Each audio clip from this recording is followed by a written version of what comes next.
Welcome to MSUA's Game Changers Live, where we speak with satellite and mobile connectivity thought leaders about where things are headed in the mobile satellite industry. I'm your host, Lisa Dreher, and I'm really excited to introduce our guest for today, Alberto Palacios. He is the founder and CEO of Globalsat Group. Welcome to the show, Alberto.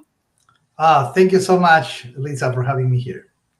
Absolutely. Maybe you can begin by giving us a little background on yourself and Globalsat Group. Okay, perfect. Yes, well, um, I started GlobalSat when I was 24 years old in Bolivia. That was an amazing time at that time. Uh, I'm talking about the year 1999. So I started very young, and then we were able to grow to different countries.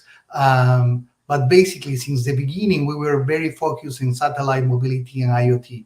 That was an interesting time at that time because a lot of oil companies came to Bolivia, and they needed very good communications. And unfortunately, Bolivia have a very few infrastructure communications. So we fixed that. We helped them, and we started to create solutions since then.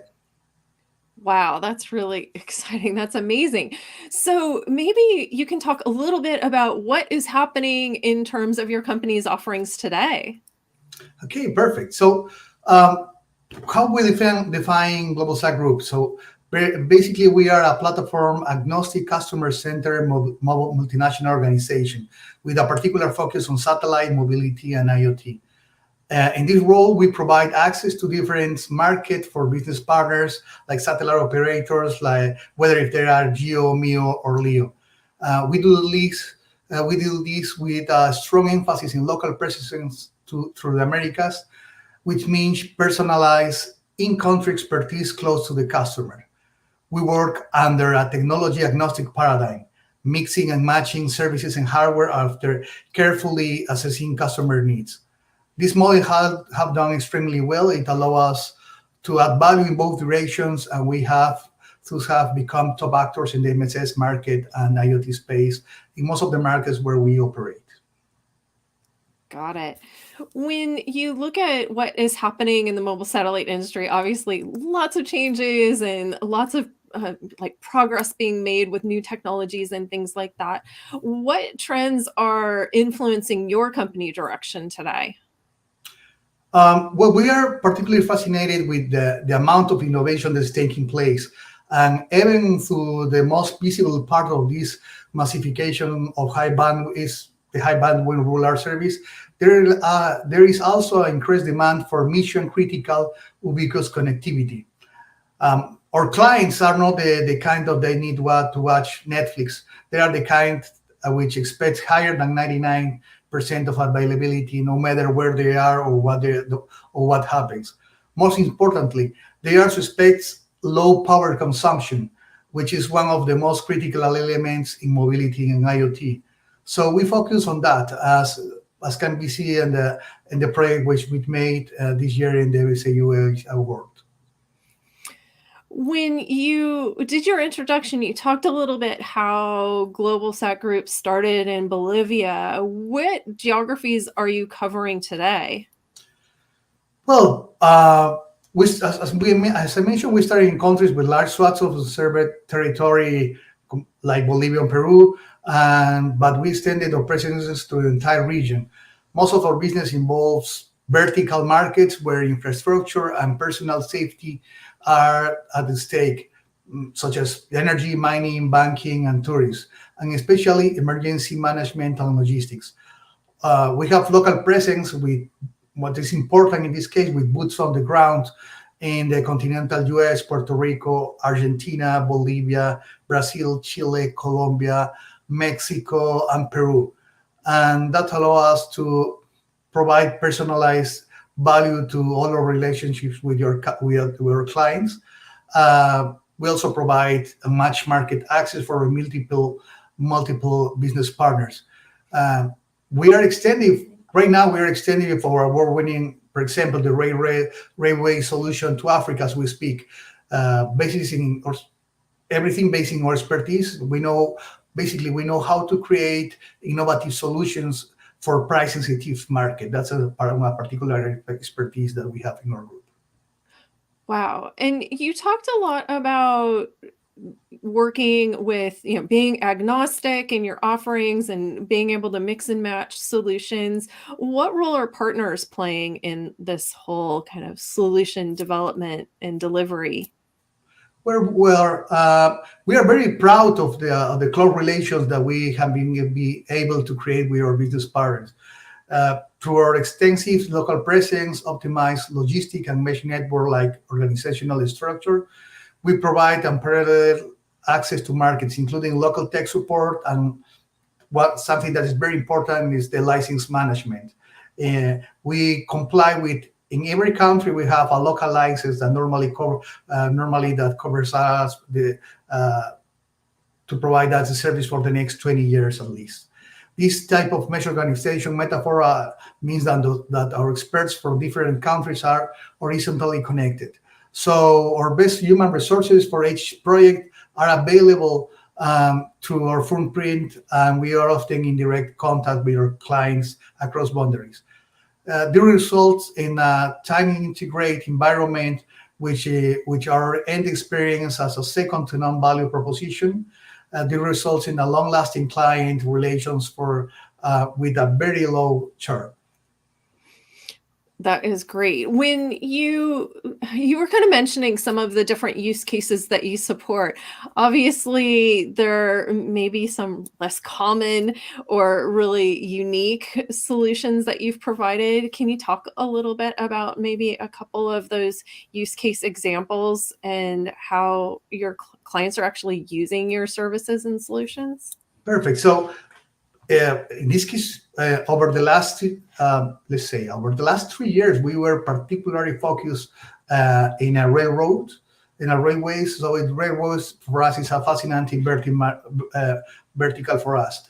We can provide systems with reliability, with that is really transformational for our clients. Mission critical service.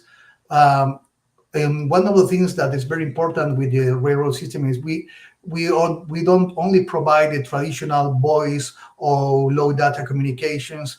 The solution that we are providing is part of the semi-autonomous systems. This is one of the first railroad systems that includes semi-autonomous systems for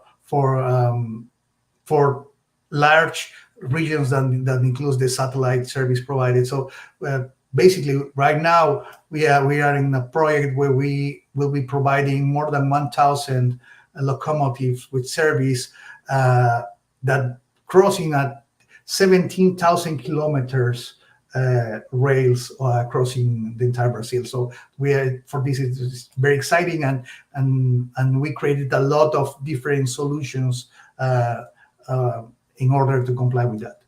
Oh my gosh. So how is the crew, or how do they actually utilize that connectivity that you're providing? So what is interesting in this particular case, it's they have, let's say, the traditional satellite service that we normally offer in the MSS market. So they have voice, they have data to communicate the different trains. But also what is interesting, we added PTT, so they can communicate with the central and provide all information. But what is more interesting is the IoT part.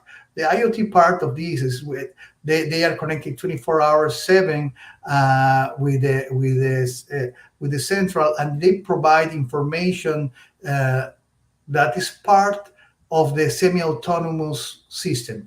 This semi-autonomous system is amazing because they can reduce millions of dollars of operations per year to them, but also at the same time they're adding a lot more security and very to the entire network. Wow, amazing. Sounds like a really exciting solution. Thank you. What would you say are some of the biggest changes or new offerings that you're in the process of rolling out today? Well, what we're seeing in it's rapid innovation and in really in the market. So what we expect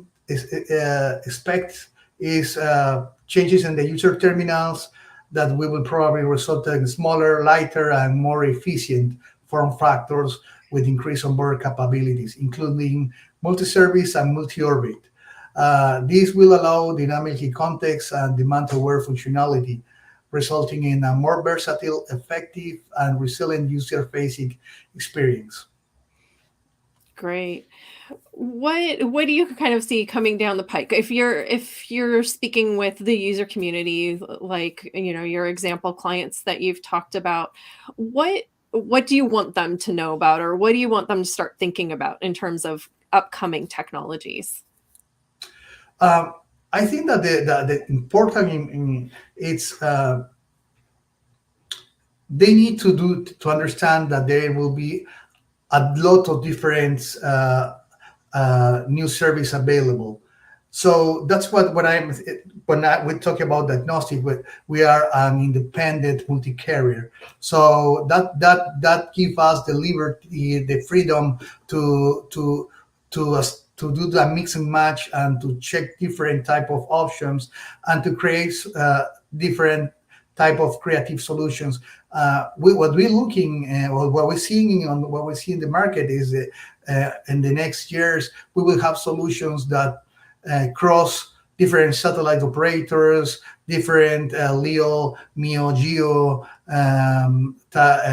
satellites, adding also connectivity with 5G, 6G coming. So we need to integrate we need to do more integration with the different parts of the satellite industry.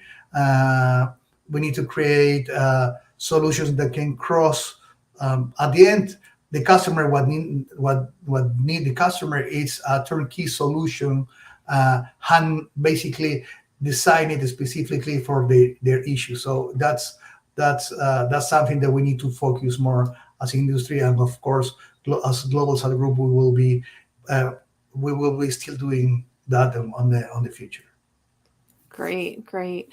So, as you know, MSUA celebrated our 30-year anniversary last year, so 31 years this year. And, we always kind of like to we can't imagine, all of the things that might happen in the next 30 years. So, if you were to predict what, one thing or a couple of things that are going to happen in the next 30 years for mobile satellite connectivity, what would you say those things would be? Well, I think that the internet in the sky will become more than just a satellite internet metaphor. So increasing layers of the network stack and functionalities such as routing will physically move to the space. Today, we often consider satellite to be an added option for resilience and reach. What I expect is that the tomorrow satellite service will be more integral part of the global internet and the everyday mobility. Great, great. Well, so if somebody wanted to learn more about Globalsat Group, where would they go and how would they learn more? They can visit our website, that's globalsat.com. And also we have presences in mainly all the media, social media platforms. Great, great. Well, Alberto, thank you so much for being here today and sharing your insights with us. Any other closing thoughts before we close out for today? First of all, I want to thank you so much for having me again. And yeah, I think that we are living as a satellite industry. We are living in a very exciting time. There is a lot of new opportunities, new networks coming, new terminals. So it's will be very interesting to as an industry to create new solutions with all this new portfolio that we will have as a companies. Absolutely. Well, thank you again for being here today. And I do want to take a moment to thank the Mobile Satellite Users Association for hosting these sessions. If you would like to learn more about the MSUA, you can visit msua.org. And that's where you can sign up for a weekly newsletter that gives you all the latest in what's happening in the mobile satellite industry, as well as learn about how to become a member of the organization as well. So please be sure to visit msua.org, and we'll see you next time on MSUA's Game Changers Live.